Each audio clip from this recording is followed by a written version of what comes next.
one time. Joined by representatives of law enforcement at every level, the highest level, actually, but every level, including National President of the Fraternal Order of Police, Patrick Yos. Where's Patrick? Patrick, thank you, Patrick. Thank you for the endorsement, too. That really hit it off. I would have gotten 98% anyway, but it was still good to have your endorsement. Thank you, Patrick. I don't forget those things. President of the National Sheriff's Association, Chris West. Chris? Thank you, Chris, very much. Great, good job. Major Cities Chief Association Executive Director, Laura Cooper. Laura, thank you, Laura, very much. Major County Sheriffs of America Executive Director, Megan Noland. Megan, thank you. Thank you very much. And President of the National Border Patrol Council, my friend, and a very good speaker, by the way. Whenever he gets up and speaks, I say, that guy can really speak. I don't know. I don't want him to run for office. I want him to stay where he is. Paul Perez. Paul. Thank you, Paul. Where is Paul? Hi, Paul. What are you doing over there, Paul? Good job. Good speaker you are, though, Paul. I mean it, too. You've made some incredible speeches, and all from the heart, too, right? Some great ones. Today, you'll hear details from my national security and homeland security teams about the extraordinary historic achievements of this new Homeland Security Task Force since it became fully operational last month in all 50 states, the job they're doing. What we inherited from this past administration is like disgraceful. In a matter of weeks, the task force has made the largest number of arrests of cartel leaders, operatives, and gang members in American history, more than 3,000 and counting. That includes members of the ultra-violent New Generation Cartel, the Sinaloa Cartel, the LNFM Cartel, MS-13 Cartel, and you know MS-13, the gang, and Tren de Aragua, another beauty. That's a group of real garbage we have to deal with, that we shouldn't have to deal with. These are, in addition to the massive numbers of dangerous criminals my administration arrested nationwide since January 20th, numbering over 120,000. It's a record, and 120,000 criminal arrests. Thank you very much. Unfortunately, for 4 long years before I took office, the last administration allowed the cartels and their operatives to frankly take over our country, to freely infiltrate America and all the communities nationwide. Along with transnational gangs, these groups have unleashed more bloodshed and killing on American soil than all other terrorist groups combined. These are the worst of the worst. It should now be clear to the entire world that the cartels are the ISIS of the Western Hemisphere, in addition to their monstrous violence, such as cutting off heads, burning their enemies alive, and burning innocent people alive, too, by the way.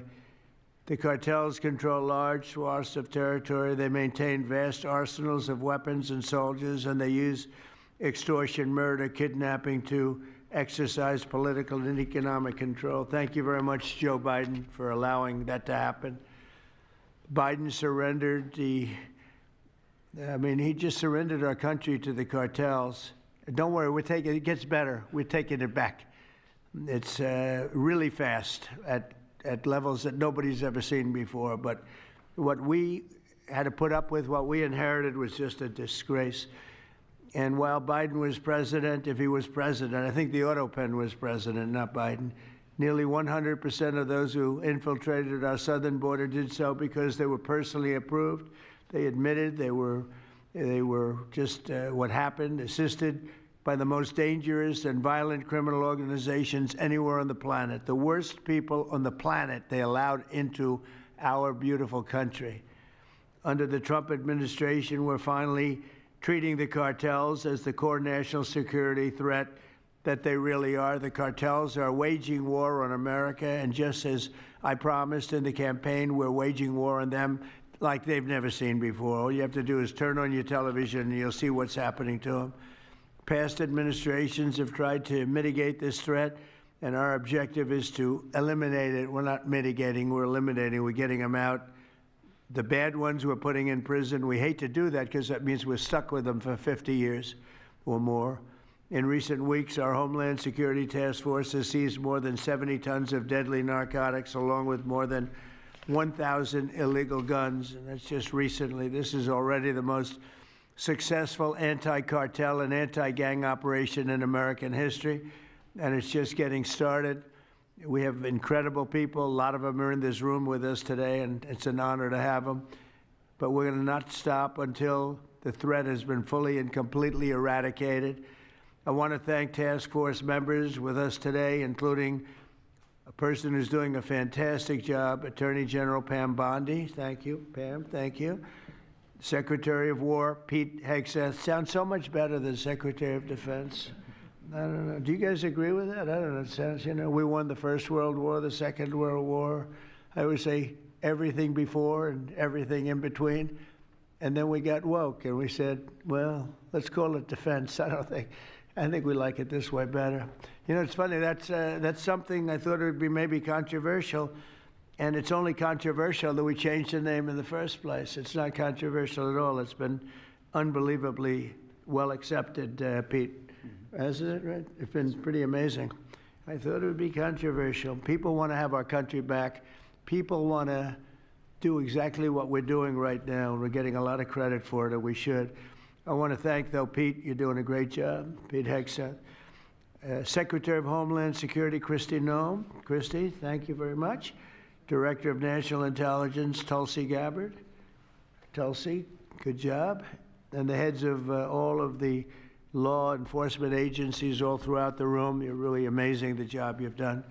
To provide additional details on our mission, I would like also to ask General Bondi to say a few words, followed by Secretary Noem, Secretary Hegseth, Director Gabbard, Homeland Security Advisor Stephen Miller.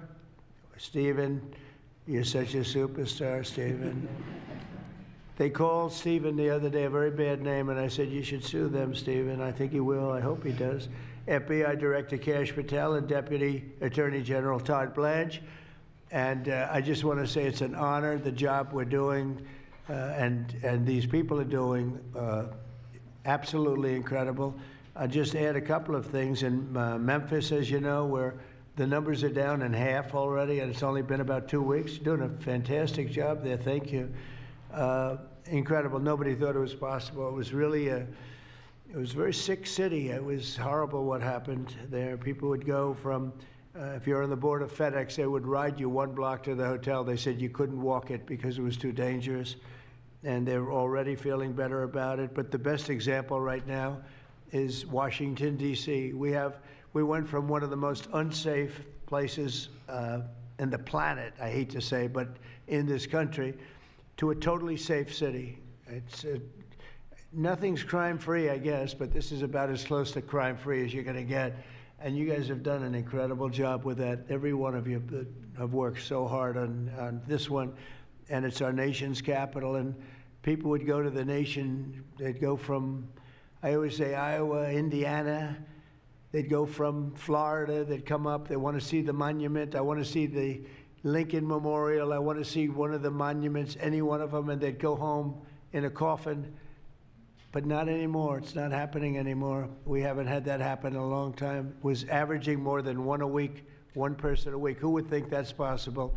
And it hasn't happened anymore. And we have a safe city. We have a city where the restaurants are booming. People are going out. Nobody's being mugged, hit over the head with a baseball bat. None of the stuff is gone. We took out 1,700 criminals, many of them career criminals, many of them given to us by Joe Biden and his ridiculous open borders policy. They came in from jails from all over the world, not just South America, from all over the world. Jails, they came in from mental institutions and insane asylums all over the world, drug dealers, and we got them the hell out of here. They're either that, or if they're so bad, as I said before, we put them in jail because we can't take a chance that they come back. But I want to just say that Washington, D.C. is such an example of what could be done. And now the same thing's happening in Memphis. We're just halfway through the process, and already the numbers are far superior, far better than what we would have thought at this time. And Chicago, I just saw the number. Last week, it was last weekend, 4 were murdered, 11 were shot. And then I have this guy Pritzker, is a very weak governor. Let me be nice. I'm going to be very nice. He's extremely weak. He's pathetic. I have Pritzker get up and say how great they're doing in Chicago. They're doing very poorly. So 4 were murdered, 4, 11 were shot. I would say, and that was not a bad week for him. Okay, that was not a bad week. He's had somewhere 18 or 19 were murdered. And you know what his excuse was? Yeah, but that was a long weekend. Okay, can you believe it? He said that was a long weekend. He's bad. And the mayor is worse. I mean, that mayor is worse. Low IQ, very low IQ.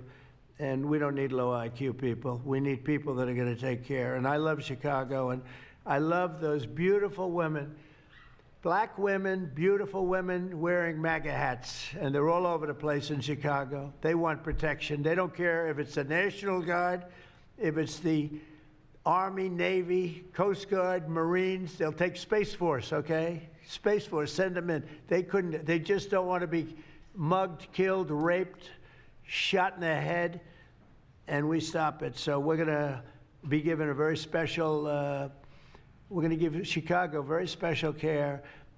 As you probably know, maybe you heard, we were going to do a big surge in San Francisco, but I got a great call from some incredible people, some friends of mine, very successful people. Mark, who's, everybody knows him, and Jensen, everybody knows Jensen, NVIDIA, and others called me from San Francisco. And they said, we're working really, really hard with the mayor, and we're making progress. Would it be possible for you to hold off the surge? And I had 4 or 5 calls, and I think they're making progress of their own. That would be the greatest. I mean, if they could do that, that'd be great. And they have great competence in those people. I mean, incredible competence, some of the smartest business leaders. And they're working very well with the police department. They're doing a good job. So we are holding off that surge, everybody, and we're going to let them see if they can do it. I said, I think we can do it much faster. I know we can do it faster. I think we can do it better than anybody. We can take criminals out that they're not going to know about, and probably they don't have the legal authority maybe to do what we can. But I'm okay with it, and we're going to let San Francisco, has the potential to be, it was a great, great city, has the potential very quickly to be a great city again. And these are the companies that are there that are all working, and those are the people that asked me, could you do away with the surge, and let's see how it works. And we'll do that. If we need to, we'll do it. But it's possible that we won't need to, and we will be focusing on other places like Chicago, and we'll have Chicago taken care of very quickly. But just remember, 11 people shot, 4 people murdered, okay? And that was this weekend, and that was Chicago. And then you'll see Pritzker get up and talk about, well, we have it under control. They don't have it under control. Just the opposite, it's getting worse. So we'll take care of, as soon as we give the go-ahead, which is all I have to do is give the go-ahead. We won the big court case the other day on the National Guard. That was a good case. Same thing with Portland, speaking of that, because that's where we won it. But, I mean, I looked the other night, Saturday night, Portland is like burning to the ground, and these people are saying, it's just friendly stuff. The whole place is burning to the ground. So we'll take care of that one. That's like an insurrection more than it is anything else. That's crazy. Portland's crazy. And then you listen to these radical left people talking about it's really okay. You're seeing things. You're really seeing things. So we're going to take care of Chicago. We're going to take care of Portland. We're going to take care of Memphis. We're proud of D.C. There's nothing to take care of anymore, but we're not going to let it ever go bad. It's never going to happen again, our nation's capital. And with that, I'm just going to tell you that Pam Bondi has done a fantastic job. And Pam, would you say a few words, please? Thank you, President Trump, and thank you for your leadership. And this is all about collaboration. And around this table, I'm looking around this table, we all work so well together. I don't think another administration in our nation's history has worked so well together. We talk constantly, Secretary Noem, Tulsi, Pete, constantly, but also all of our agencies working hand in hand, and that's why this is so successful. And these people around this table are working 7 days a week, 24 hours a day, even though the Democrats have tried to shut down the government. Terry Cole, I'm laughing because you're around the clock, you're all over the world. Director Patel, you're unstoppable what you're doing around this country. Gowdy Serralta, U.S. Marshal, Rob Sakata and Dan Driscoll wearing your ATF hats. Rob, I was on the texting, Todd Blanche and I were on the texting you at 1 a.m. on cases. I mean, that's how committed all of these people are to just keeping all of our citizens safe. And that's what it's all about. And this project is the brainchild of Stephen Miller. And you are doing so much to keep our citizens safe, our kids safe, and get these drugs off our streets. Like the mayor of San Francisco and I are going to be meeting on fentanyl in a few weeks and working hand in hand on that. Secretary Noem spoke to him. But the results of this last month have been historic. As the president said, in the last month, think about this, 3,200, more than 3,200 violent gangs and drug dealers have been taken off the streets. Off the streets. Now, Director Patel and all of these agencies have also been working so hard on getting the leadership. But we are getting all the gang members off the streets and the drug dealers, Sinaloa, CJNG, MS-13, and more, TDA. 91 tons of drugs have been seized as a result of this task force. We tried to put this in perspective for you. This would be filling 4 18-wheelers, all the drugs just in the last month that have been taken off the streets. 58,000 kilos of cocaine. Think about a big backyard swimming pool. That would fill 1.5 swimming pools. Just the powder cocaine that has been removed, saving lives this last month, thanks to all of these people around the table. 2,300 kilos of fentanyl powder and 2.1 million fentanyl pills off the streets. And as the president said, more than 1,000 illegal guns. The Biden administration was, for way too long, all of these great law enforcement officers surrounding the table were not able to do their jobs. What they've said is now they've been uncuffed. They can do their jobs now. We've been watching transnational gangs grow in our country, become organized, set up infrastructure in all of our states, but no longer under President Trump. We are destroying the infrastructure, and we're no longer on defense. All of these great men and women are on offense, so they better get ready. We're dismantling the cartels, and we are taking the leaders into custody and all of the gangs. We are going to supercharge this work. This is not a pilot program. This is permanent. We are here to stay. And Secretary Hegseth, we couldn't do this without you and the Department of War. Thank you all so much for everything you're doing around this table, working tirelessly. And President Trump, thank you for giving them the ability to do it. Thank you very much. Thank you. Mr. President, since the year 2000, we have lost over 1 million Americans to drugs, to overdoses, to these cartels that have proliferated that kind of a disease on our people and have gone to war with our next generation of Americans.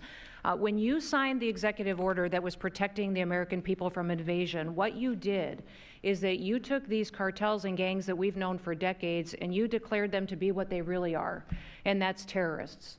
You declared war on them, and you didn't say we were just going to fight them. You said we are going to destroy them. And everybody around this table is so honored to be here to work with you to destroy these terrorists that have been killing Americans for years and getting rich off of it. I'm so proud of the work that was done just in the September surge. You referenced that earlier. We had over 400 operations that went down in those first 43 days of the Homeland Security Task Force in operations that brought, as Pam referenced, 3,200 terrorists to justice, got them off the streets. Sir, we also have had over precursors and chemicals that were brought in. We've had the work at the southern border. We've got Border Patrol here at the table with you. Fentanyl has been cut down by 50% coming into this country over our borders. We've continued to work not just nationally, but internationally and on our maritime borders as well. The ICE agents that have so much violence against them and threats against them, sir, they get up every day ready to work with this task force to be able to keep people safe. And then we've got Coast Guard, who's been doing just a ton of our incredible interdictions out on the seas and the waters in cooperation with operations that you've targeted in the Caribbean with the Department of War. And sir, I just want to thank you for the leadership you put at this table, for your cabinet members, for Stephen Miller, for putting this in place to make sure that what you did when you consolidated the Homeland Security Task Force, you took 1,000 other task forces that were already established in the federal government and you streamlined them into this room, into this group right here, so that we can look at each other in the face every day and say, what's our problem? How do we address it? How do we fix it? And then we go to work together with our arms linked to do exactly what you told us to do. And that's not just protect the American people from invasion, but to kill these terrorists. You gave us the task to eliminate them, destroy them, so that they can't destroy the next generation of Americans. So thank you, sir. Thank you for the people you put around this table. Thank you very much. That's a great job. Thank you. Pete? Yes, sir. Well, thank you, Mr. President, for your leadership.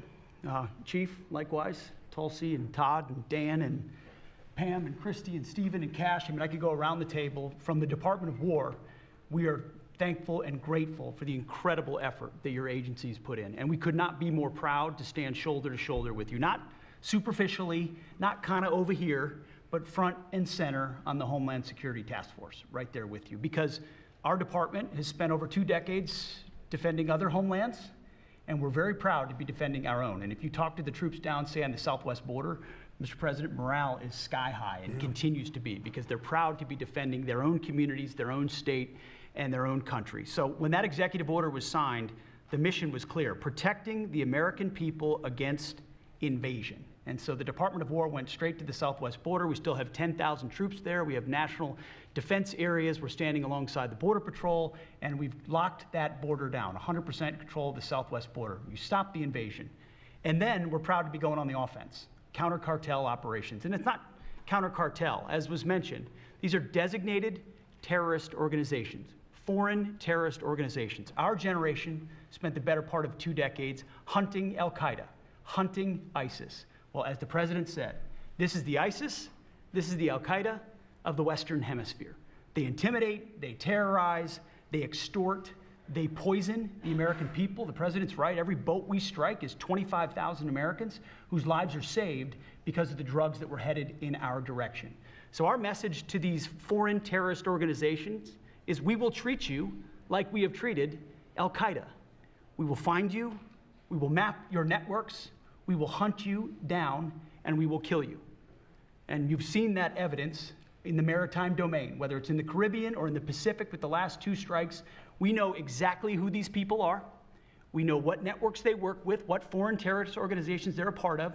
We know where they're going, where they originated from, what they're carrying. And they know we know.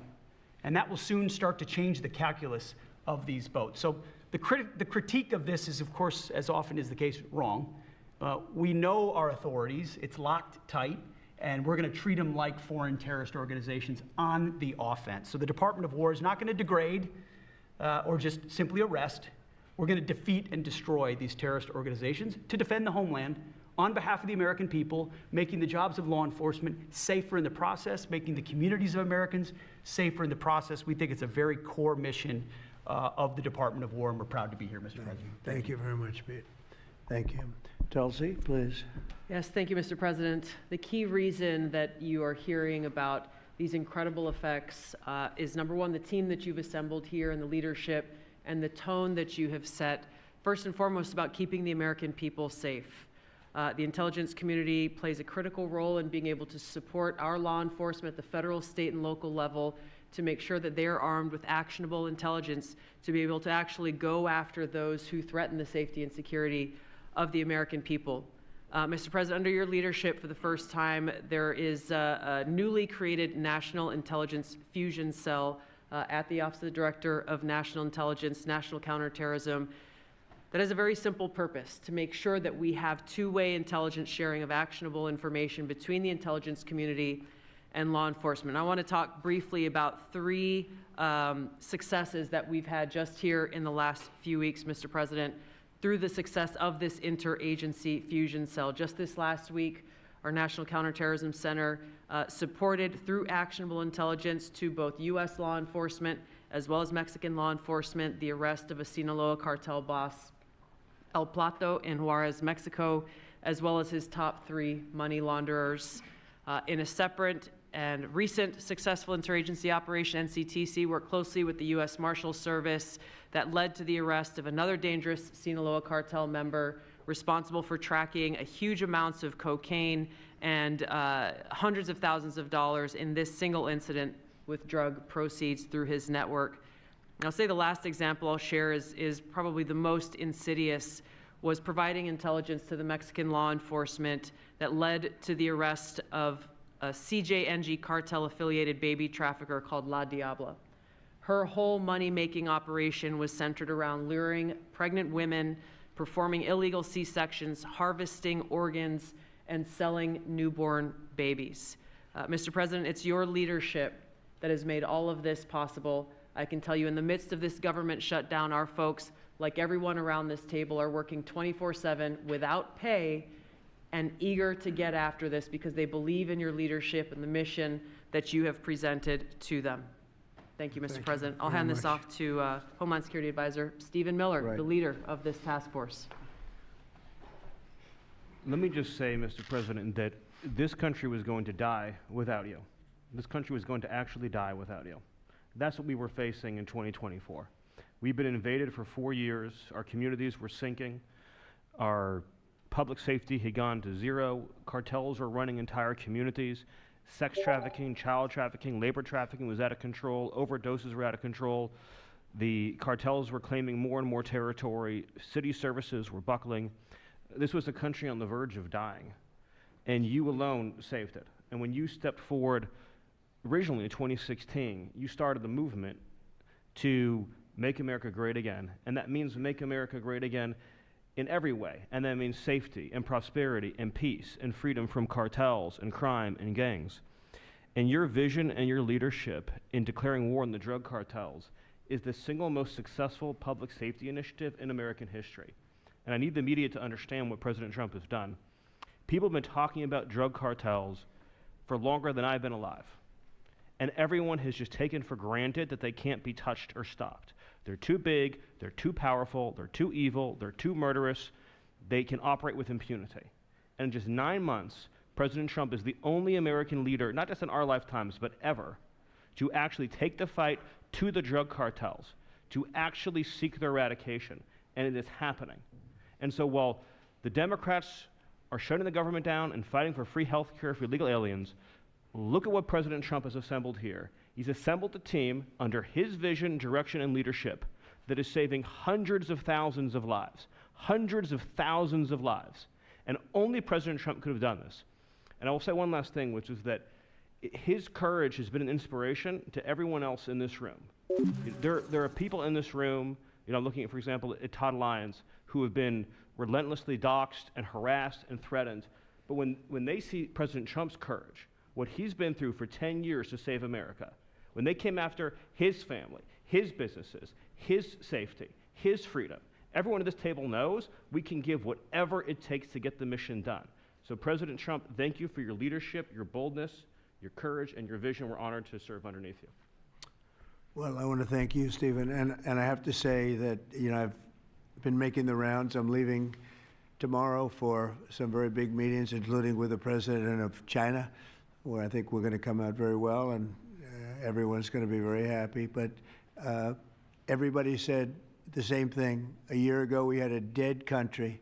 We were a dead country. We really were, in a lot of ways, not just this. We were dead as doornails on this, but we were a country that was in serious trouble and beyond that. And we have the hottest country anywhere in the world right now. The whole world is talking about it. We have the hottest country anywhere in the world. We're going to clear up this crime in our cities. We can do it quickly, too. They showed how quickly we could do it in D.C. It was a real bad place. It was a real mess. Dirty, filthy, disgusting, graffiti all over the place, tents on every ounce of parks that we had. just disgusting. And I rode around last weekend. I rode around the city.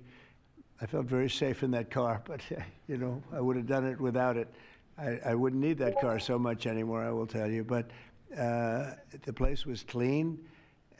We've started that also. Not only law and order, but you know, the cleanliness is important. I think cleanliness is almost a part of law and order. If you see dirty, disgusting streets and potholes all over the place and railings falling down and graffiti all over the marble, beautiful statuary marble columns, those gorgeous columns where they had graffiti, it's all gone. And I think it's a part of it. I really do. I think it's a big part of it. But we have a city that we can be proud of. We're going to be that way with every city we have. That's why with San Francisco, I wish them luck, but we could do it so much faster. I told the mayor, I love what you're doing. I respect it, and I respect the people that are doing it. They're the biggest people in the country. They're the biggest people in the world. A lot of the high tech. Some people like them, some people don't, but they're smart, and they want to do it. And I said, I am so honored to let you do it, and if it doesn't work out, we'll do it for you very quickly. But I just want to thank the people around this table are amazing. Cash, please go ahead. Mr. President, I'll just keep it short, but I think what the media should realize is the amount of courage it takes to do this. And you led that mission. You led it during your campaign, and you brought it to the American people. I think the media should focus on some of these numbers the Attorney General just riled off. Those aren't numbers, those are lives. Lives saved by the millions. Enough, excuse me, enough fentanyl to kill over 200 million Americans, gone, evaporated, off our streets permanently. Your vision to safeguard American freedoms and our children and our future is the most courageous thing I've ever seen a president of the United States ever do. And your ability to marshal it out in 8 months, these statistics would have taken other administrations decades. And the partnership that you see around the table, I just want to, sum it up with the following. When I call these folks around the table, when I call our state and local law enforcement partners who have been absolutely critical to this mission, when Stephen Miller called me and said, we're going to create the Homeland Security Task Force and the FBI and DHS are going to co-lead it, I said, absolutely. The country's been yearning for this and needing it. And the one thing I see different than any other administration is when I call these people, they pick up. I don't get a voicemail. When I make an ask, they answer, and the same is true. And so the FBI is playing a pivotal role in your administration in helping lead out this mission, and Stephen's vision has finally come to life. And instead of attacking the people at this table, maybe the media should go out there and talk to the lives that have been saved forever and the communities that have been safeguarded, because it takes courage to do that. It takes courage to implement that plan, and it takes a president and President Trump to put a leadership team like this together. We are actual friends, and I know the media doesn't want to call us that, but we do that. We do hang out. We do work together. It's a 24/7, 365 mission that doesn't turn off, Mr. President, and as Stephen said, we're inspired by your leadership, and this country's thankful for these 8 months, and I can't wait to see what the next 4 years looks like. Thank you very much. Thanks, Cash. Great job. Todd, please. Thank you, Mr. President. The number that I think matters, over 3,266 terrorists have been taken off the streets in 2 months. And for each of those arrests, there's anywhere from between 4 to 20 law enforcement agents, federal, state, and local, executing those arrests. And that means every one of them are putting their lives on the line to make these arrests, to make our communities safer. And so what I will say to them is thank you, but also what I will say to them is that to the extent that there are politicians, as recently as today, suggesting they are doing something wrong. We have governors, district attorneys, mayors, and even congresswomen suggesting that our federal law enforcement and the state and local law enforcement that are helping them are doing something wrong. That is disgusting and something that we will not tolerate. That every day Attorney General Bondi and I talk with all of our partners, making sure that they know that if any one of our federal agents, our state or local agents working under the HSTF banner are even touched by any of these terrorists or rioters, they will be prosecuted to the fullest extent of the law. When politicians aid these terrorists by trying to give them comfort or protection or suggesting that somehow our men and women are doing the wrong thing, same problem. We will not tolerate it, Mr. President. So thank you to all of our state and local men and women that are helping us, and our federal law enforcement officers that are literally putting their lives on the line every single day. We will always protect you. Thank you, Mr. President. Thank you very much, Todd. A really good job you're doing, too. Thank you. Any questions maybe pertaining? Mr. President. How about pertaining to this for a little while? And whoa. Would you have any questions of these incredible people? Mr. President. Mr. President. Yeah, go ahead, please. Go ahead. Mr. President, thank you. Mr. President, thank you. Good to see you. If I could just ask both of you, including Secretary Hegseth, there's reporting the U.S. just sent B-1 bombers near Venezuela to ramp up some military pressure there. Is that accurate, and can you tell us more about that mission? No, it's not accurate. No, it's false. But we're not happy with Venezuela for a lot of reasons, drugs being one of them, but also they've been sending their prisoners into our country for years under the Biden administration. Not anymore. We have a closed border. We had actually nobody for the last 4 months, I guess 5 months. They say they report nothing. They report zero. I don't know if that can be possible, but we'll accept it, right, fellas? But we have closed borders. We have people coming into our country, but they only come in legally. We have the strongest borders we've ever had. We might have the strongest borders of almost any nation right now, and that's a big difference from what it was 2 years ago when everybody was pouring in. But we're very unhappy with Venezuela because of what they've done. They've emptied their prisons into our country. Nobody can do that. Only a stupid person would have accepted it, and that's what we had running our country, very stupid people. So we're not happy with Venezuela, I will tell you. Yeah. Mr. President. Mr. President. Thank you, President Trump. Go ahead. You okay? Yes. On fentanyl. We're going to lose Sorry him. about that. On fentanyl, we have President some Trump. good medical help right over there. That's all right. On fentanyl, according to CDC data, nearly 330,000 Americans died over the past 5 years from fentanyl. That's 1 in every 1,000 Americans who died. It's more than that, but that's all right. Yes, It's I more. know you think it's even more. I'll be discussing that with President Yes, Xi. so that's actually my question. I figured it I was. was wondering, since it mostly comes from China and has caused such carnage in the U.S., what are you going to say to convey the seriousness? And also a second question for you or Secretary Hegseth. Is there any evidence that China is now smuggling fentanyl through Venezuela to bypass U.S. and Mexican port controls? They are doing that, yes. But they are paying right now a 20% tariff because of fentanyl. That's billions and billions of dollars that they're paying. We're actually, on November 1st, the tariff on China goes to 157%, which is record-setting territory. And we don't want that because it's not sustainable for them. They can't sustain that. We don't want them to have to go through that. So I'm meeting with President Xi, and I would say we have some big issues, like with the farmers and various other things. But the first question I'm going to be asking him about is fentanyl. And if you think about it, they make $100 million. Think of this. They make $100 million selling fentanyl into our country, $100 million. They lose $100 billion with the 20% tariff. So it's not a good business proposition. It's $100 billion approximately that they have to pay. It's a big penalty to make $100 million. So I think they want to do something. They want to put it on the list. It's on the list. It's one of the things we're talking about, and I'm putting it right at the front of the list. So they pay a very big penalty for doing that, and I don't think they want to be doing it. And we'll see what happens at the end of next week, because I'll be meeting next week, as you know, along with we're stopping in Malaysia, we're stopping in South Korea, we're stopping in Japan. I'm meeting with President Xi actually in South Korea. So it'll be the first thing on the list. Yeah, please. Yes, Mr. President. On the drug boats, sir, has there been any discussion about capturing one so that you can show the amount of narcotics? We know everything about them. Yeah, Jennifer. We know everything about them.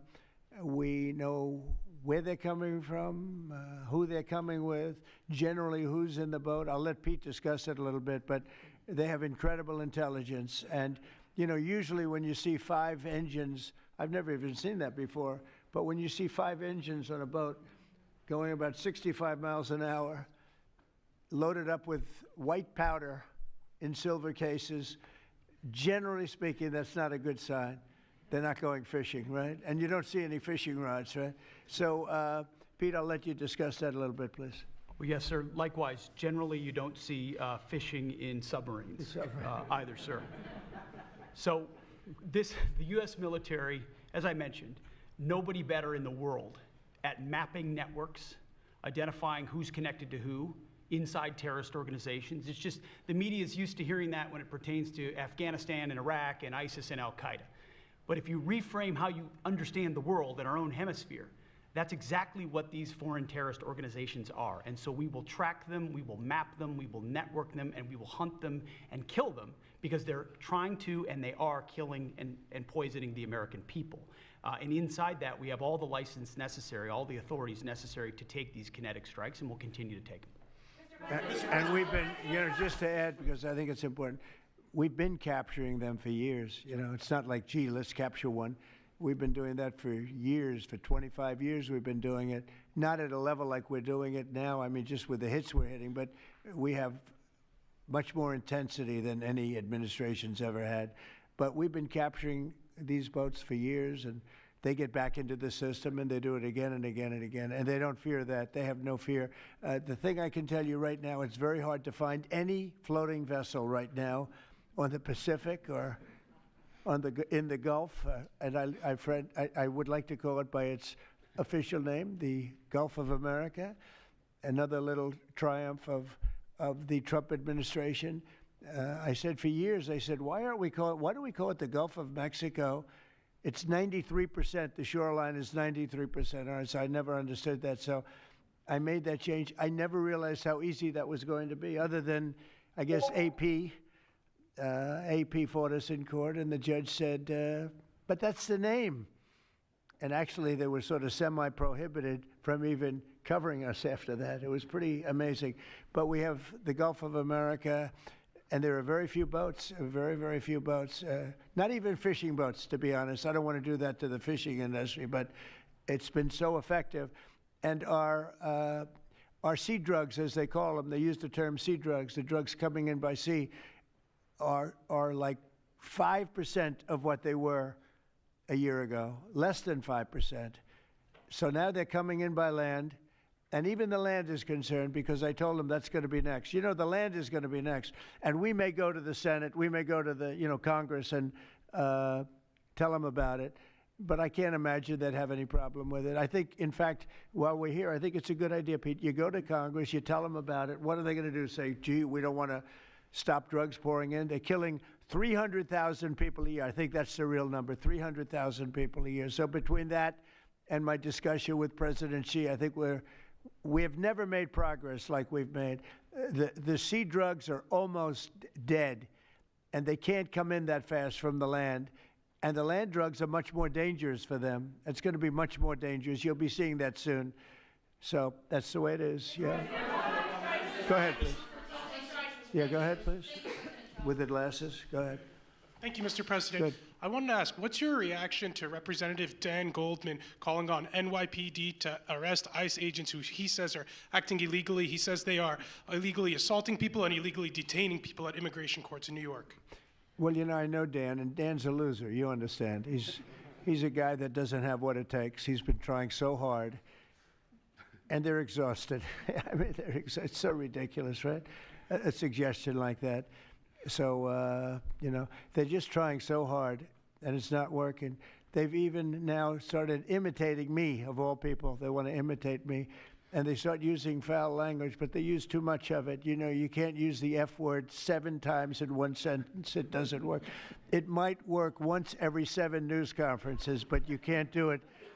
You can't do it 7 times in one sentence. So I don't know. They're really they're in big trouble, that party. Go ahead. Mr. President. Some alleged smugglers have survived some of these recent strikes and been sent back to their home country. If they're terrorists, why not just arrest and detain them? Go ahead. 2 points on that. First, when I served in Iraq in 2005 and 2006, we used to, in sort of a gallows humor way, talk about the Iraqi catch and release program, the reality that we would catch a lot of people, hand them over, and then they would be recycled back through, and we'd have to recapture them or attack them again. And that's why changing the dynamic and actually taking kinetic strikes on these boats ought change the psychology of these foreign terrorist organizations.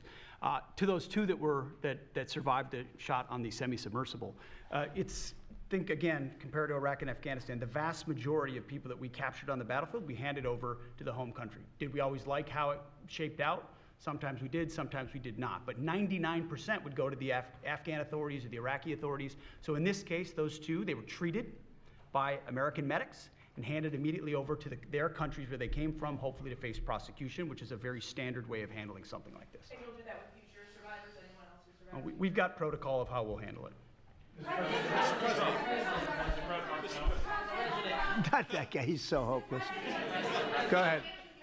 Go ahead. Yesterday, there was a vote at the Knesset on annexing the West Bank. Do you see it as a challenge to your peace efforts? Could you say that louder, please? Yes, yesterday there was a vote at the Knesset in Israel on annexing the West Bank. Do you see it as a challenge to your peace efforts? Will you answer that, please? Because I cannot understand the words you're saying. Where are you from? Where are you from? You're from France. Beautiful accent, but we can't understand what you're saying. Huh? She said a vote at the Knesset on the West Bank. The West Bank is, don't worry about the West Bank. Israel's not going to do anything with the West Bank, okay? Don't worry about it. Is that your question? They're not going to do anything with the West Bank. Don't worry about it. Israel's doing very well. They're not going to do anything with it. Yeah, please, go ahead. Thank you, President Trump. Are there any safeguards in place to protect Americans from fentanyl and cartels when you leave office in 2028? Any protocols that could be put in place in case a future administration comes in that wants open borders? And I also have a question for the Secretary of War as well after your answer. Well, the if that's biggest okay. thing we can do is make sure they don't come in, because open borders, they would destroy. It's amazing that our country is even surviving with what we went through, coming in by the millions and coming in from the wrong places. You know, I know all these people that run these countries, and they're smart, they're very street smart, and they're not sending their best, you know, they're taking them out of their prisons and their mental institutions, as I say over and over again. They're the drug dealers, they're the drug addicts, they're people that don't work. I mean, the best of them are people that don't work. They don't work. They're on welfare, their form of welfare, which is tiny. You know what their form of welfare? They give you a piece of paper. But they want people that work. They don't let those people come out because they want those people. You know, they cherish those people. Those are the people that make their country run. They give us all of the people that don't work and are murderers.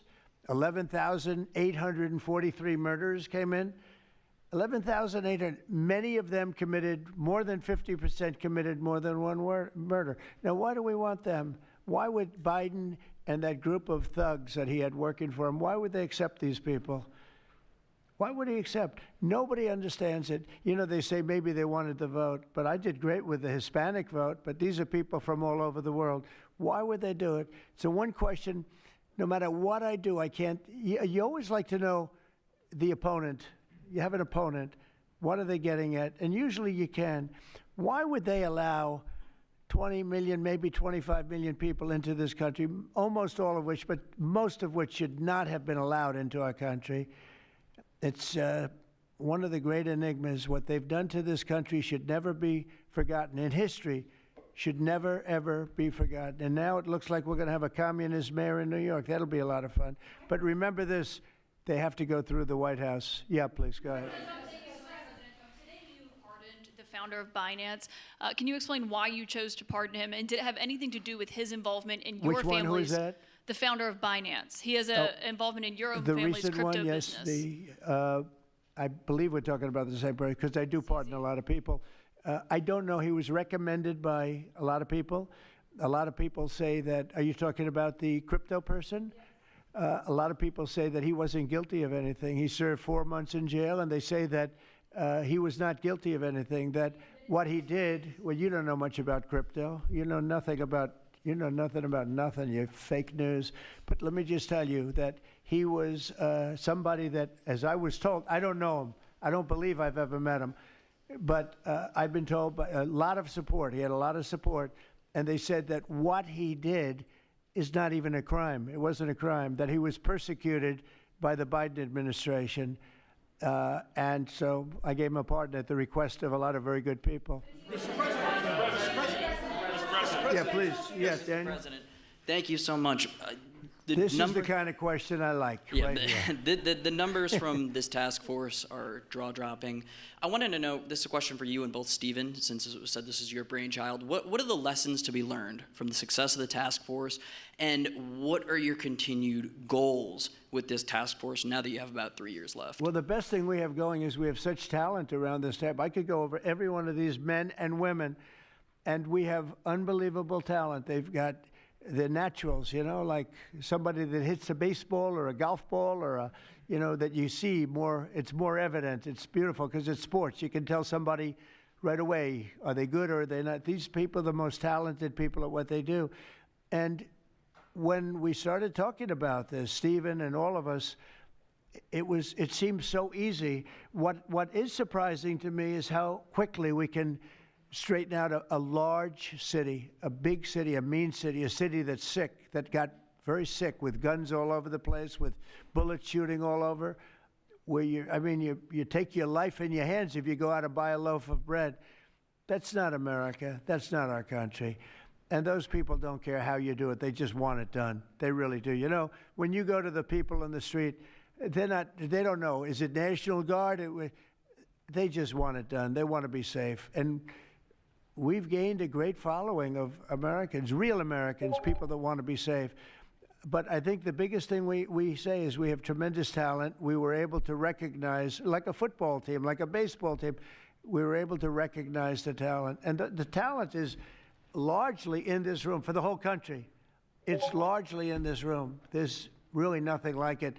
And that's why I think we had D.C. done, not perfectly, but pretty much done, at least normalized in 12 days. Would you say 12 days? On the 12th day, it felt different. And you know, we took a lot of bad people out, never to come back again. Then most of them never to come back again. But there's great talent, and there's also great courage. I've been watching what goes on, and then you have the radical left lunatics, and what's that all about? I mean, they're fighting us because we want to stop crime. Where do these people come from? They're paid money. I guess they're paid a lot of money. But like I saw that ridiculous march the other day, I say, these people are not representative of our country. And not all of them, of course, but many of them are total lowlifes. These are lowlifes. These are people that are paid agitators, and they're not representative of our country. So I don't know. I can just tell you that our country has tremendous spirit right now. You know that better than anybody because you cover it well. But we have a lot of people that are very happy right now with the direction. They did a poll the other day. The direction of our country is better than it's been in 37 years. And I'm upset because I think it should be better than that. I actually said we should be better than that. So, you know, thank you very much for your question. Brian? Brian? Mr. President, yes. Thank you, Mr. President. You guys have done an amazing job in Memphis. Some of those numbers are staggering, and we've gotten message on social media wanting to thank you for that. But I think, can you talk about the number of missing children you guys have discovered in Memphis? That's amazing. Well, it's hundreds of thousands were lost through Biden and the Biden administration, and we are getting a lot of them back, but they're either dead, they're slaves, they're captured in some form.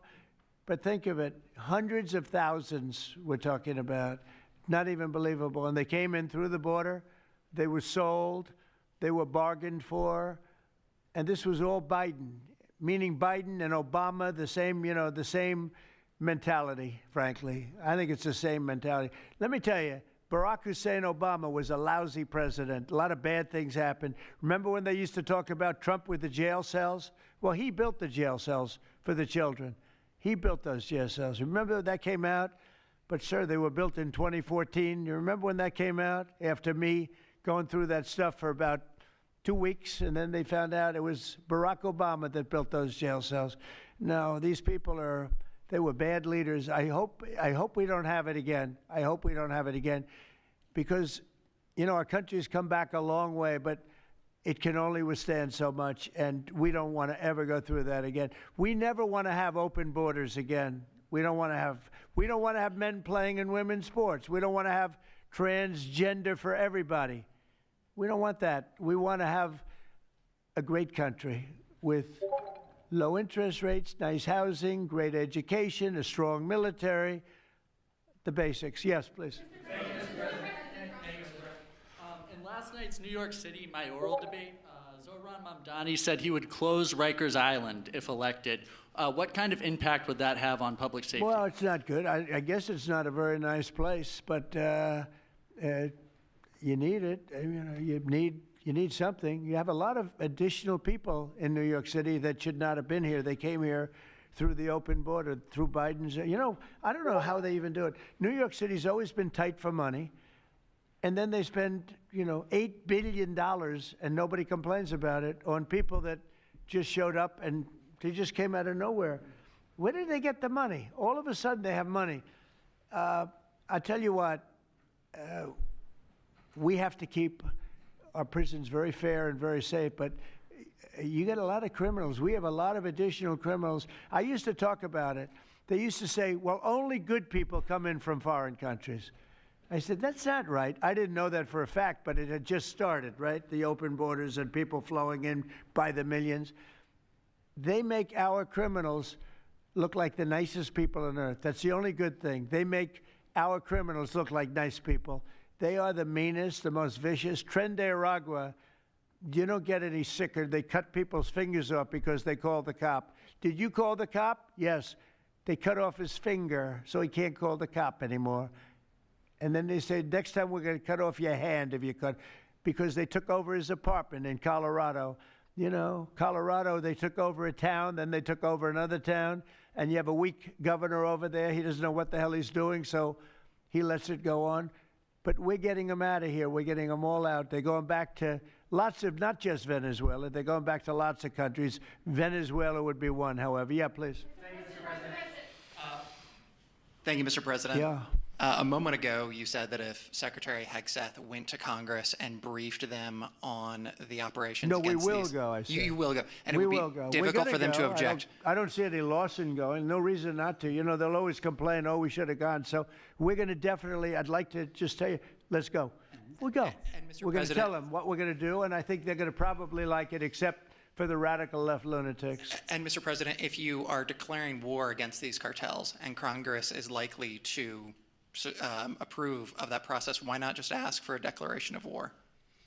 Well, I don't think we're going to necessarily ask for a declaration of war. I think we're just going to kill people that are bringing drugs into our country. Okay? We're going to kill them. They're going to be like dead. Okay? Mr. President. Yeah. Mr. President. Yes, red hair. Thank you. Beautiful red hair. Thank you. I'll tell my hairdresser that. She'll love it. This is a question for both you and the Secretary of War, Mr. Hegseth. Who are you with? I'm with the Center Square. We're a newswire service. With everything that's going on between the narco-terrorists in the Caribbean, and then also with more Chinese, Iranian, Russian ships also taking part in Venezuela. Are you have any plans of expanding operations out of Roosevelt Roads, and in fact, placing home porting some ships there? Yeah, go ahead, Pete. We're familiar with the location that you're referring to, and we'll make sure that we're properly displaced in order to deal with the contingency we're dealing with there, and also any ways in which other countries would attempt to be involved also. So we can walk and chew gum. We're definitely keeping our eyes on near-peer adversaries at the same time, but we think sending a message on these cartels, these narco-terrorists, is an important inside our hemisphere, which for far too long, other presidents, as the president pointed out, they've ignored our own backyard and allowed other countries to increase their influence here, which only threatens the American people. We're changing that. One big thing that has happened, though, because you mentioned expansion and expand our efforts. So when I was running for office, second term, everybody was talking about the fact that nobody wanted to join the military, nobody wanted to join the great police force. They didn't want to join New York's finest or any of our police forces. They didn't want to join anything having to do almost like with the country with the uniform. We are setting records with the Army, Navy, Air Force, Marines, Space Force, Coast Guard. We're setting records. We've never had anything like it. And I'll tell you when it started, November 5th. We didn't even have to wait till January 20th. They saw spirit. And now we have people coming in that are, it's unbelievable. And if we wanted to increase our military force, if we wanted to increase any one of these, including police forces, they can now get men. People didn't want to be policemen and women. They didn't want to be firemen and women. They didn't want to go into the military. We were having tremendous recruiting problems, and now we're setting records. We literally, last year at this time, you were doing stories that the recruitment was a disaster. We couldn't get men and women to go into the military. Now we have such an overabundance. We've never had, I mean, it's, as I understand it, it's like record-setting recruitment. This is in less than a year. It's been amazing. So this is a good time to expand if we want to do it, and I think we should. I think we should, and we probably will. Yeah, please. Yeah. Blue. A couple questions for you. First for you and Secretary Hegseth. Is the administration supportive of sending National Guardsmen to cities for the express purpose of aiding deportation and immigration enforcement efforts? To expand deportation efforts? Sending National Guardsmen to U.S. cities for the express purpose of aiding deportation and immigration enforcement efforts. What we've done so far is stand alongside federal law enforcement in every way, facilities and personnel, but also we have a great deal of lift inside the military. We're able to move assets in a way that no other aspect of the U.S. government can. And so where we can rapidly assist with mass deportations, we have been happy to do that. And then one more question, if I may. Is the administration at all supportive of potential measures to crack down or regulate or even ban apps that track ICE agents' locations? What do you mean by that? Like specific apps that are used to track the location of ICE agents? I guess we'll do that. I'm not a big app guy. I'm not into that too much. I think Pam might be it. Let's go. Yes. Good answer there. Yes. These organizations, President Trump, are coming in and they're apps to track our federal law enforcement officers, and it jeopardizes their lives, where they're going to be, their location. And we've actually been working really well with the tech companies who have been cooperating because they don't want our law enforcement officers to get injured. So yes. Well, I mean, I see it with ICE, where they're having, you know, where they define where they live, who they are. And, you know, I didn't have a big view on the mask, but I now understand why they should wear masks. I think it's very dangerous for them not to wear masks. They can do whatever they want. I notice some do it and some don't, but it's pretty dangerous. But when you look at, you know, you talk about that question, I think it's very dangerous, and I think you're coming down on that very hard, right? We are. Yeah, please. Sir, Mr. President. Go ahead. Thank you, sir. When you were running for re-election in 2024, you released a video statement where you made this exact promise to show no mercy on the cartels and employ every military asset necessary to combat them. In that same video, you also said that you plan to expose all the bribes and corruptions with politicians and the cartels. We're doing that. Has your we're task trying to force do been that. looking into that in American politicians? Yeah, where the money's coming from.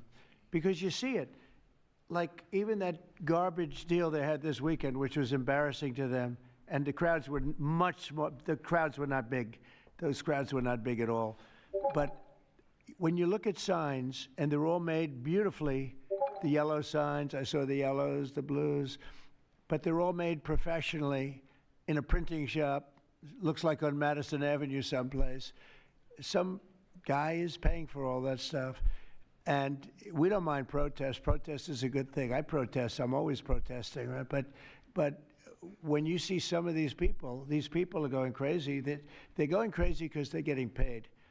Because there's no reason for them to be going crazy. But you watch some of them, and they're professional agitators, and we are finding out who's paying them. Yeah, we have a lot of information about who they are. You're going to be very surprised when you find out.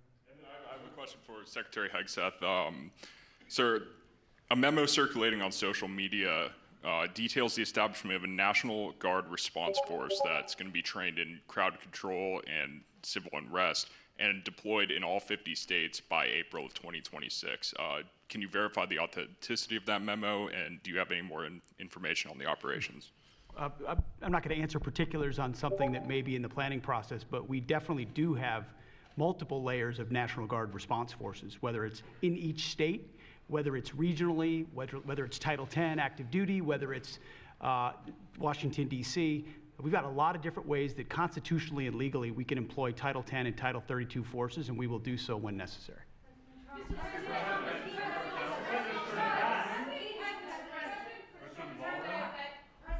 you.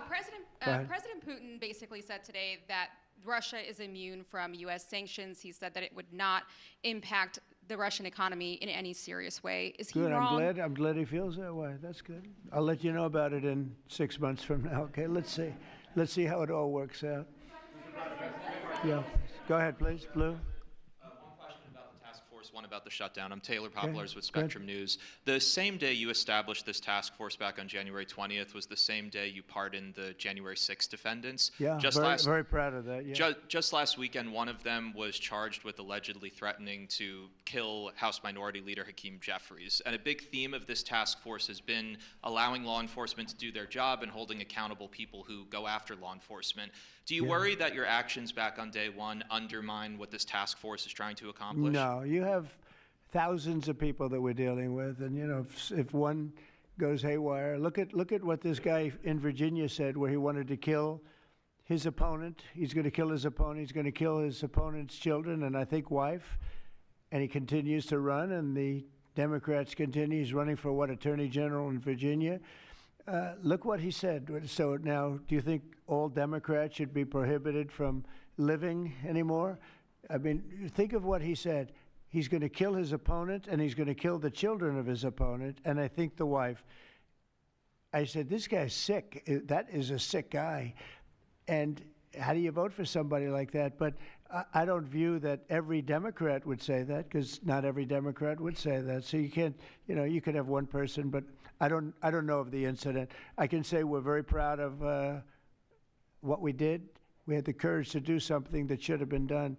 The problem sometimes the Republicans are too nice. They're a very nice party. The Democrats play a much dirtier fight. You know, it's amazing. You go after dirty cops like Comey, and you go after, these are dirty cops. Letitia James is a dirty cop. You go after these people, and they say how horrible you are, and yet I got indicted 5 times and impeached twice. Nobody says anything about that. You know, they say, oh, they actually said the other day, oh, he's trying to indict somebody. I got indicted 4 or 5 times, Todd, maybe more than that. Yeah, I think you could say 87 times if you really think about it, right? With the charges, a bunch of phony guys, but nobody says anything about that. But they mentioned it the other way. No, the Democrats play a very dirty game. It's all they're good at. They're good at a couple of things: cheating on elections and playing very dirty. And they have one good trait: they stick together. They stick together. They stick together through the worst policies that anybody's ever seen. It's unbelievable how they stick together. And I respect them for sticking together, but it's a dead party because their policies are no good. Okay. Brian, we'll do a few more and we'll go home. Wonderful. Everybody's going to go home. I'm going back to the Oval Office, however. Speaking of Democrats, there's a report that there's a grand jury on Adam Schiff for apparent mortgage fraud. If he is indicted, should he step down as a U.S. Senator?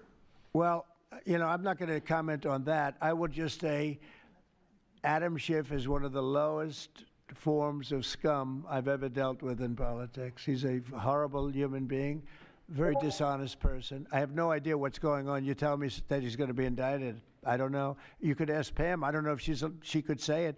Probably you are allowed to say it, but I wouldn't know about that. I can only tell you he's a very bad.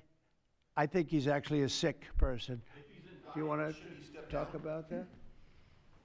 We're not going to comment on any grand jury that's open. We can't legally. I don't know. By the way, I hope it's true, but I don't know anything about it. Yeah, please. Oh, millions of dollars, yeah.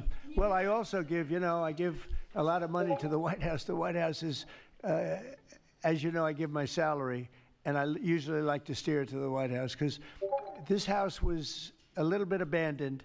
First of all, for 4 years, you had a guy walking around that didn't know where the hell he was. And this house was not taken care of the way it was supposed to be. I take very good care of property. I was very good at that.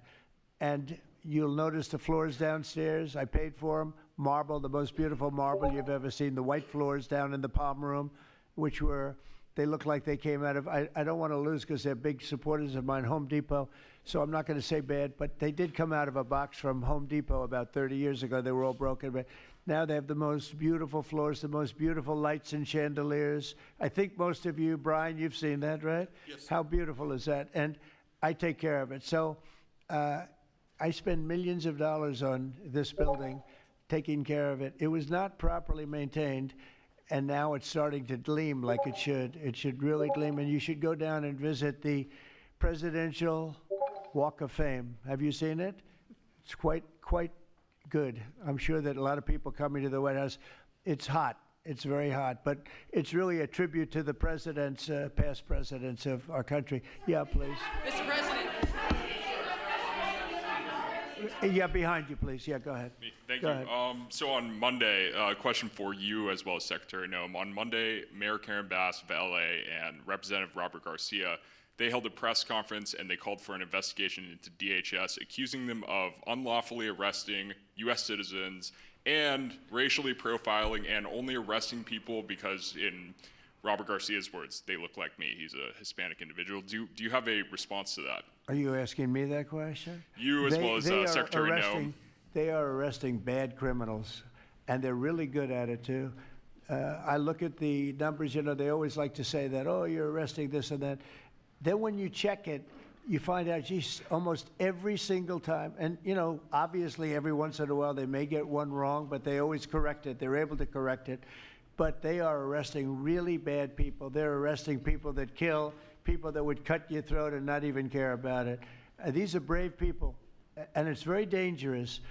And if they go even a little bit too far, they get into trouble, you know, which is a shame. I protect them, but they get into trouble. But they're arresting very serious criminals, and they're getting them out of here. Okay, one or two more. Doug, do you have a question? I'd love to have Doug have a question, our great photographer, because he's such a great guy, and he might be the most talented person over there. I don't know. Huh? Go ahead. Let's hear your question. This guy's a real beauty. On the cartel strategy, hearing you talk about it as a war, hearing Secretary Hegseth talk about defeating and destroying and the comparisons to Right. ISIS and Al-Qaeda, those efforts took American troops being engaged in foreign countries. Do you think that's ultimately where this is headed with the cartels, having American troops in countries like No, Venezuela? the cartels are very bad. They a lot of bad people coming in. They were interviewed recently, and they were asking people what their problem was, and one guy said, "Yes, I'm up for murder." Didn't know what he was saying, obviously. You know, I'm sure his lawyer was not thrilled with his statement, but no, they're rough people coming into those cartels. Those cartels are rough. You look at what happens, the trip up is horrible, especially for women. They're being killed, they're being raped at levels that nobody thought even possible. In my opening speech, I mentioned that, but in a very light way. I mentioned the word rape. Then I found out that you take a look at what happens in those cartels. It's horrible what's going on. And we're doing the world a big service by just telling them, you know, you don't have too many cartels now because they know when they get up here, they're going to be stopped. Under Biden, they were just flowing into the country. It didn't matter what you were, where you came from, what you looked like, what your record. They didn't check records. Millions of people came into this country that should not be in our country right now. We've gotten a lot of them out. It's the single biggest problem that we were given. Inflation, I've already taken care of.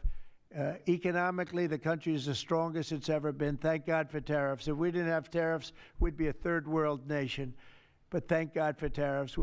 We're the richest nation in the world now because of tariffs. And we're able to economically protect ourselves, and we're able to really protect ourselves from a national security, you know, situation. But we have cartels that, you know, somebody came up with the word cartel. I won't tell you who that person was, but you got a lot of bad people in the cartels. And you could look at a country like Mexico, and I really respect the president. I really respect a lot of the people over there, but a lot of the leadership. But they are in fear in their own country because those cartels are running those countries, okay? And that includes Colombia. Colombia is a drug den. It's a drug den, and it has been for a long time. You got a lousy leader over there right now, bad guy, a thug. but they make cocaine at levels that we've never seen before, and they sell it back into this, and they're not going to get away with it much longer. We're not going to put up with it much longer. Colombia is very bad. Mexico is run by the cartels. I have great respect for the president, a woman that I think is a tremendous woman. She's a very brave woman. But Mexico is run by the cartels, and we have to defend ourselves from that. Go ahead. Let's go with you. Go ahead. Let's listen to this beauty. Shutdown by the time you return from your trip to Asia? Do I expect to have it resolved by the time I return? I don't know. I said long ago we shouldn't have been in this problem. This was September 28th. It came due in Biden's regime, and before the election, September 28th, and they pushed it off into the future. And I was running when they did that. And when you're running, you know, but I did say, what the hell are they doing? That and debt ceiling. You know, they also pushed the debt ceiling past the election date, so that would mean the next president has it. But I did say that I think the Democrats have gone totally crazy, and you don't know what they're going to do because they don't care about the people. They don't. I really think they have no leadership. They have a lot of very low IQ people. Jasmine Crockett is a low IQ person. A lot of them are. I don't want to insult too many of them, but a lot of them are. They have no rudder. I don't think they know what they're doing right now. You know, they've never done this before. They always agreed to go and, you know, called an extension. Let's do an extension and talk. Even today, look at what happened today. They don't want to pay the people that have worked. And, you know, this was supposed to be this was a test. And they wouldn't pay the people that have been working. They said, no, we don't want to pay them. This is all the Democrats. Now, all we need is 5 Democrats. And I know a lot of Democrats that are saying they're more than 5. Probably not that many more than 5, but they're more than 5. And all we need is like 5 Democrat votes, so we open our country again. Sad, though, we have the greatest economy in our history. We have the highest stock market. All these things are rocking. We will have, by the end of my first year, more than $20 trillion of investment. The all-time record is $3 trillion. I think it's China. We're going to have $20 or $21 trillion. We've never had anything like it coming in because of tariffs. The money pouring into our country, the plants that are opening, AI, automobiles, everything. And the Democrats want to close our country. They're really, you know, they say deranged. They are. They suffer. I guess it's Trump derangement syndrome, which I think is going down now as an official condition by the doctors. I think they get paid extra money if they handle it because it's more difficult to handle than a normal mental disease. But you know what? They really should approve an extension, get the country back to work, get the people paid. And, you know, it's very simple. You just don't know what's going on. There's something wrong with them. Yeah, it's sad, actually. Have you raised the full $300 million needed to fund your? Have you raised the full $300 million needed to fund your ballroom? And how much specifically are you donating to this construction project? Actually, we raised, I think, $350 million. All donor money and money that we put up. We've raised. It's going to be. It's going to cost right in the neighborhood of $300 million. It's been expanded and made absolutely. It'll be the most beautiful ballroom anywhere in the world, I think. And how much specifically are you donating to it personally? How much am I donating? I won't be able to tell you until I finish, but I'll donate whatever's needed. I'll tell you that. Do I have a name for the? I won't get into that now. Yeah, go ahead, please. Without their first full paychecks, federal workers. By the way, a friend of mine, talking about donors, a friend of mine, a man that's great. I'm not going to use his name unless he lets me do it. Susie can tell you about this, but he called us the other day and he said, I'd like to contribute any shortfall you have because of the Democrat shutdown. I'd like to personally contribute any shortfall you have with the military, because I love the military and I love the country, and any shortfall, if there's a shortfall, I'll contribute it. And today he sent us a check for $130 million. Can you share who that is? I would love to tell you he doesn't really want the recognition, if you want to know the truth, but he gave us a check for $130 million, which was sort of a shortfall, yeah. And that's going to go to the military, yeah. Is that the correct number? $130 million. That's what I call a patriot. Okay, thank you very much, everybody. Thank you. Thank you.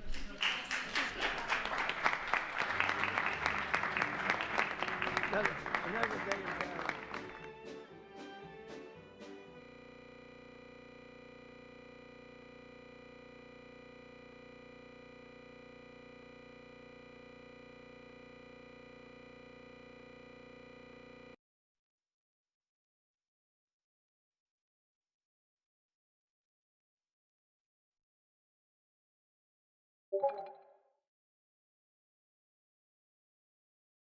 Thank you.